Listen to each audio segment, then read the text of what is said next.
Para cerrar este segundo bloque de ponentes de la tarde de hoy, vamos a escuchar la ponencia Ciencia, Conocimiento y Dignidad. Héroes venezolanos en la lucha por la independencia, de Gloria Carvalho del Distrito Federal. Pero quisiera hacer una presentación de Gloria porque me llamó muchísimo la atención su trabajo. Gloria es ingeniera electricista, egresada de la Universidad Central de Venezuela, PhD en dispositivos optoelectrónicos, docente investigadora y presidenta de la Fundación Centro Nacional del Desarrollo e Investigación en Telecomunicaciones. Es miembro de la Comisión de Restauración del Legado de Humberto Fernández Morán y Premio Nacional de Ciencia 2025. Recibió su premio el día martes. Gloria, adelante con tu ponencia. Bueno, muchísimas gracias. Como dijo la profesora Dulce, yo no sé nada de historia, yo no soy historiadora, yo soy electricista. Pero bueno, es un poco, eso es lo que les quiero mostrar acá. Por favor, la siguiente lámina, vamos a ver cómo resumimos esto.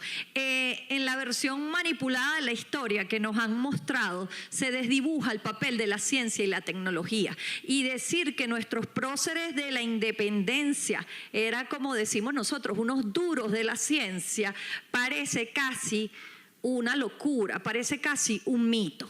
Entonces, ¿qué hicimos aquí desde la Fundación CENDIT? Colectamos información bibliográfica sobre los avances científicos a finales del siglo XVIII, principios del siglo XIX, y estudiamos los instrumentos científicos que existían para replicar las metodologías de posicionamiento geográfico. ¿Cómo sabían nuestros próceres de la independencia? Cómo iban a llegar a Junín, cómo iban a llegar a Ayacucho, o simplemente mientras Francisco de Miranda era soldado al servicio del Imperio Español, cómo llegaban a Pensacola. ¿Cómo trazaron esos mapas que mostró el compañero acá? La siguiente, por favor. Entonces empezamos a explorar los instrumentos y uno dice así a la ligera, bueno, con una brújula. Yo tengo aquí unas réplicas de los instrumentos con los que se contaba en esa época. Entonces, bueno, estaba la brújula, estaba el catalejo, este casi que lo conoce todo el mundo, este quizás ya menos, este se llama sextante. Pero resulta que con estos instrumentos que yo tengo aquí a la mano, todavía no era posible ubicarse, porque para que el sextante funcionara había que tener un amplísimo conocimiento de astronomía, ¿no? Porque con el sextante lo que se hace ver es la posición de las estrellas. Y ahí venimos, la siguiente por favor, a otro gran paradigma.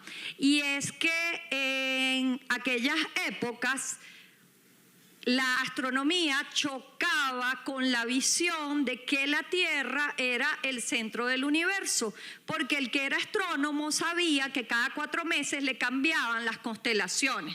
Entonces, esa visión de que el cielo era como un pergamino que se enrollaba todas las noches no les coincidía mucho. En la figura de arriba aparece este objeto. Para poder ubicarse con las estrellas es indispensable esto que se llamaba astrolabio. ¿Cómo funciona el astrolabio? La siguiente, por favor. Para que el astrolabio funcione, uno tiene que saber en qué latitud está ubicado. Entonces, con el sextante se ubicaba la estrella polar y si eso daba 30 grados, uno le sacaba un platito diferente. Esto todo viene dentro del sextante, dentro del astrolabio, y allí podía saber dónde estaba. El gran problema es que eso funciona solo para el hemisferio norte.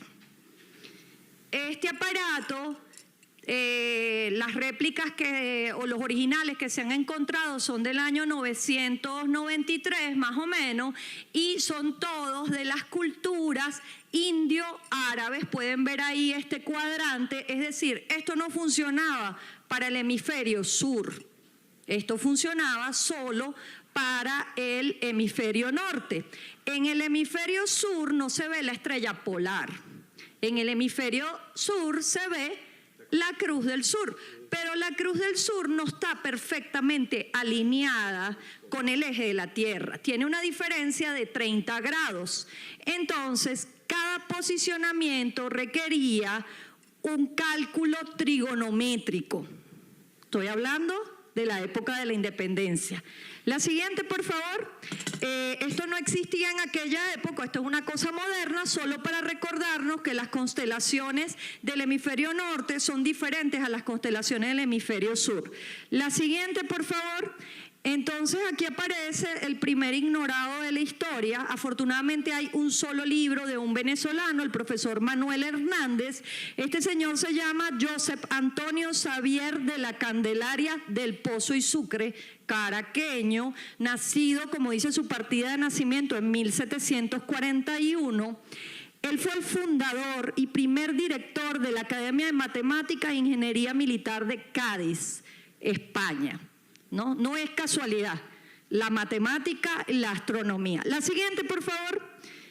El carácter matemático de Francisco de Miranda, ustedes lo conocen bien, él era profesor de matemáticas en Londres, uno de sus alumnos más destacados, Bernardo Higgins, y ahí apenas tomé unas citas de los libros que coleccionaba Francisco de Miranda sobre trigonometría, geografía, astronomía, cartografía. Otra vez no es casualidad. Cuando a Francisco de Miranda lo acusan de ser espía del gobierno inglés, solo dos personas lo defienden. Esto lo saben ustedes bien los historiadores. Juan Manuel Cajigal y Montserrat, que era su jefe, y no por casualidad el abuelo de Juan Manuel Cajigal y Eduardo, fundador de los estudios matemáticos en Venezuela, y el señor José del Pozo y Sucre, el que les mencioné hace rato. Ahí hay una carta que José del Pozo le emite a Francisco de Miranda, esa sale de los diarios de Miranda, y el expediente militar de José del Pozo y Sucre. La siguiente, por favor. Ok, entonces aquí hay tres personajes que ustedes conocen bien, son los firmantes del compromiso precursor de la independencia. Ya sabemos que José del Pozo era un duro caraqueño, un duro en matemáticas, Francisco de Miranda lo sabemos también, y Manuel Salas Colbarán, chileno, no por casualidad, funda la Cátedra de Estudios Matemáticos en Chile. Entonces, aquí se van uniendo varios elementos. Eso que está ahí es un fragmento del documento precursor de la independencia, donde ellos se quejan del infame Tribunal de la Inquisición, que prohíbe cuantos libros o publicaciones útiles parezcan de ilustrar el conocimiento humano. Seguimos, por favor. Aquí, y cuando el compañero hablaba, todos los nombres que aparecieron ahí, todos eran matemáticos y astrónomos también. José Mírez es un español que se alía a Francisco de Miranda. Otra vez, no por casualidad, funda en Caracas en 1808 una academia de matemáticas donde se formó Antonio José de Sucre y Judas Tadeo Piñango. Y aquí les pongo parte del árbol genealógico. Fíjense que el papá de Antonio José de Sucre era primo hermano de José del Pozo y Sucre, matemático. Pero ahí hay otro nombre al lado que dice Carlos del Pozo, también primo hermano. La siguiente, por favor. Aquí está la partida de nacimiento de Carlos Tomás del Pozo y Sucre, hermano menor de José del Pozo. Carlos Tomás desarrolló una vacuna contra la viruela en 1804, construyó pararrayos y canalizaciones eléctricas, construyó una máquina para generar electricidad y construyó un aparato para medir los grados de electricidad. Esto no se lo inventó. Salta dos, por favor. Al anterior. La anterior, por favor. Esto no se lo inventó Gloria Carballo, esto lo reportó Alejandro Humboldt en Viaje a las regiones equinocciales. Más de 5 veces habla de Carlos del Pozo, y voy a hacer énfasis en esta frase que está acá. Carlos del Pozo había construido una máquina eléctrica y un aparato para medir la electricidad. Y Humboldt dice, contrario a eso que se había pensado hasta ahora en Europa, por falta de instrumentos finos introducidos en estas Indias. No tenemos mucho tiempo, pero esto es una réplica de la máquina que tenía Carlos del Pozo. Si ustedes le toman una foto y la ponen en Google, le dirá que la inventaron en 1860. Obviamente eso no es cierto. Está reportada en los diarios de Francisco de Miranda en 1786. La vio Francisco de Miranda en Dinamarca, el general Weiner, y le pasó los datos bajo cuerda a Carlos del Pozo, que ya la había construido. Ahora sí, la siguiente, por favor. ¿Cómo llega Alejandro Humboldt a Carlos del Pozo? Bueno, cuando Alejandro Humboldt llega en 1799 a Cumaná, lo recibe un ingeniero militar también, Casimiro Izaba Oliver. Era el segundo al mando de Vicente Emparan, pero Casimiro Izaba había estado bajo el mando del venezolano José del Pozo en Trinidad y estaba casado con una prima hermana de ellos. La siguiente, por favor. ¿La siguiente? Ok, entonces aquí ya me come el tiempo. En esta genealogía, los hijos de ese ingeniero Casimiro Izaba Oliver son 3 que están en azul: Casimiro Izaba Sucre, José María Izaba Sucre, Manuel Izaba Sucre, los 3 próceres de la independencia. Guzmán Blanco decreta que los restos de Manuel Izaba Sucre, que le salvó la vida al Libertador, fuesen al Panteón Nacional. Pero lo que es más curioso en esta historia es que si nos vamos hacia abajo, los cuadros que están en verde son Francisco José Duarte Izaba, un matemático venezolano que en 1902 le calculó 200 decimales a pi. Era amigo de Albert Einstein, y las 3 que están del otro lado son sus 3 hermanas, que fueron las 3 primeras mujeres que se graduaron en la Universidad Central de Venezuela. Se graduaron de agrimensoras, pero ellas no estudiaron en la Universidad Central. Les enseñó su mamá en la casa. Presentaron fue un examen de suficiencia. La siguiente, por favor, es la última. Son fotos reales. Delfina Matilda Izaba González, educadora. Esas son fotos reales.